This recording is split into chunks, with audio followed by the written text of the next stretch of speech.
السلام عليكم، الله يسعد مساكم صباحكم كل أوقاتكم يا رب. التعفيش، وما أدراك ما التعفيش. يعني اليوم الواحد بيكون عنده صنعة بيطورها، بتتطور بتصير. طبعا الصنعة بتبلش بشيء بدائي، طبعا بدائية، بعد بتتطور بتصير مع الزمان، بتصير صنعة متطورة يعني. حتى المكانات بتتطور، كل شيء بيتطور. بس التعفيش يتطور ما عم بزبط. يعني اليوم أنا فقت الصبح طلع هيك الجيش الأمريكي يعفش مادورو الرئيس الفنزويلي. أبا، وهي صفة التعفيش، هي صفة الجيش العربي الأسدي، على أساس الجيش العربي السوري أو شحاطة.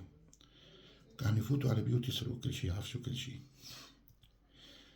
فأضافوا صفة على البيوت والعقارات، صفة التعفيش.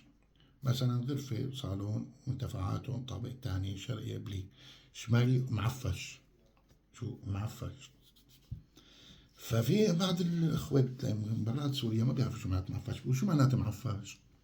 فهذا هو المعفش. كانوا يسرقوا غطا بلوعة، يسرقوا سيراميك، يسرقوا طاولة، غطا طاولة، قنينة غاز، براد، غسالة. يفوتوا على أساس عم يحرروا هن الوطن من القرهابيين، من القرهابيين.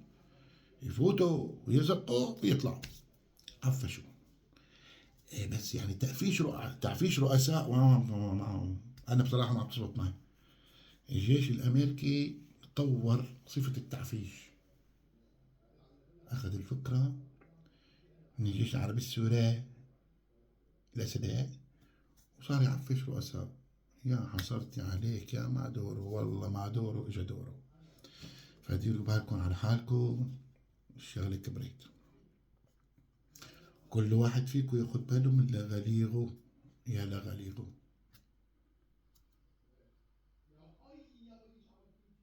قال الرئيس الفنزويلي شو قال؟ عم يجهز حاله، قال بده يواجه أمريكا. والله أمريكا بتخوف. عم يجهز الجيش وعنده تعداد 400 500 ألف جندي للمليون. عم فادوا عملوا له هيك، عفشوه هيك وراحوا. لا الوضع ما عاد.